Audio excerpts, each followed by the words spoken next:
வணக்கம். தமிழ்நாடு அரசு தேர்வாணையத்தின் பிள்ளைகள் அனைவருக்கும். கடந்த குரூப் 4 தேர்வின் மூலமாக நமது மனநிலை மிகவும் பாதிக்கப்பட்டிருக்கும். ஆனால் அந்த தேர்விற்கு முன்னதாக நமது மனநிலை எவ்வாறு இருந்திருக்கும் என்றால், "பரியது கூறுங்கோட்டதாயினும் யானை வெறுவும் புலித்தாக்குறின் வினைத்திட்பம் என்பது ஒருவனது மனத்திட்பம் மற்றையெல்லாம் பிற எண்ணிய எண்ணியாங்கு எய்துப எண்ணியர் திண்ணியர் ஆகப்பெறின்." இவ்வாறு நமது மனநிலை இருந்திருக்கும். ஆனால் தேர்விற்கு பின்னர் நாம் அதை யோசிப்பதற்கு கூட நமது மனநிலை ஒத்துக்கொண்டிருக்காது. இன்னும் எத்தனை காலம் அவ்வாறென்று நமது மனநிலை சென்றிருக்கும். இருந்த பொழுதும் நாம் தேர்வுக்கு இறங்குவதற்கு முன்னரே இதை நாம் ஆராய்ந்திருக்க வேண்டும். ஊறுவோரால் உற்றபின் உள்காமை எவ்விரண்டும் 6 என்பர் ஆய்ந்தவர்கோல். நாம் ஊறுவோராமல் தடுத்திருக்க வேண்டும். உற்றாலும் நாம் அதை கவலைப்படக்கூடாது. இவ்வாறு தான் நாம் இறங்க வேண்டும். ஏனால் தேர்வு என்பது ஒரு தேர்வு அல்ல. ஒரு மதிப்பெண்ணில் நாம் தேர்ச்சி அடைந்தோம், தேர்ச்சி தோல்வியடைந்தோம் என்பதல்ல. இது ஒரு போட்டி. சண்டை. 20 லட்சம் பேர்த்துக்கும் சண்டை. தனியாக சண்டை. நம்ம என்ன செஞ்சிட்டோம்? நம்ம எப்பயும் போல் கத்தியை தீட்டுறான்னு தீட்டிட்டோம். ஏன்னா எல்லா வட்டமும் அவன் தேர்வாணையமும் கத்தி சண்டையோடு வரான், நம்மளும் கத்தி சண்டையோட போகிறோன்னு கத்தியை தீட்டிட்டோம். நம்ம நல்லா கத்தி கடப்பாரை எல்லாத்தையும் தீட்டிட்டோம். அவன் AK-47 இறக்கிட்டான்.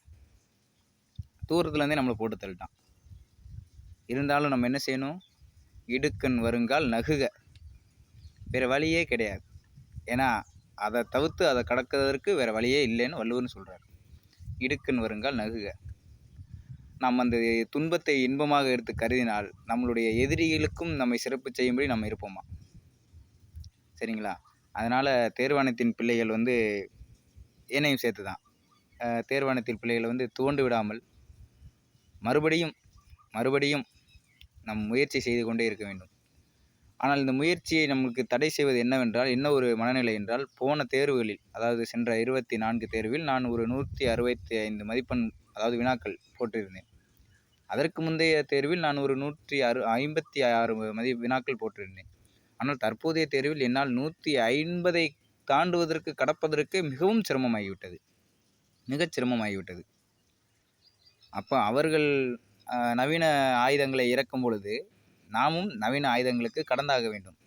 கடந்த போர்களில் பார்த்தோம் என்றால் கத்தி சண்டை, தற்பொழுது நவீன ஆயுதங்கள். நாமும் நவீன ஆயுதங்களை இறக்குமதி செய்தே ஆக வேண்டும். வேறு வழியே இல்லை. நாம் யாரிடம் சென்று கதறினாலும், யாரிடம் சென்று புலம்பினாலும் நமக்கான வழி நம்மிடமே உண்டு.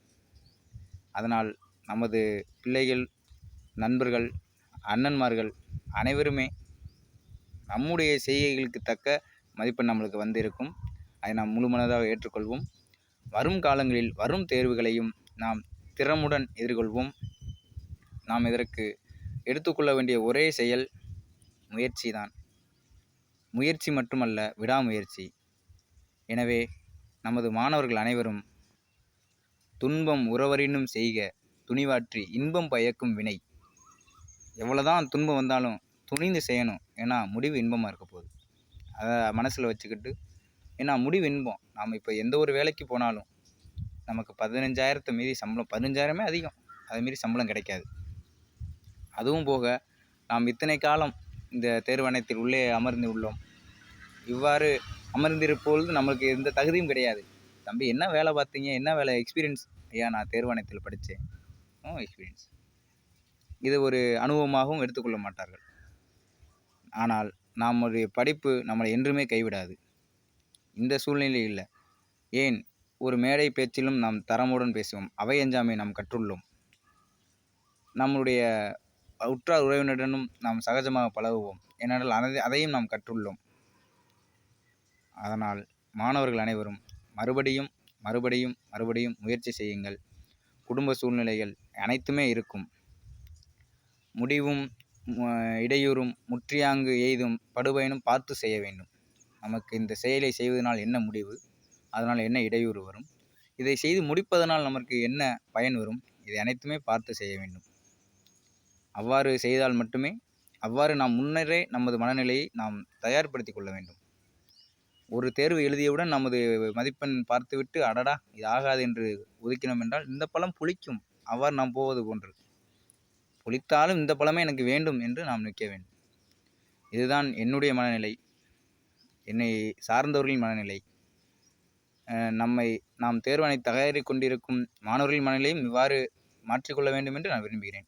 இதை செய்ய வேண்டும் என்று கேட்டுக்கொண்டு உங்களிடம் விடைபெறுவது வள்ளுவன் ஊடகத்தின் பால்மோகன். நன்றி.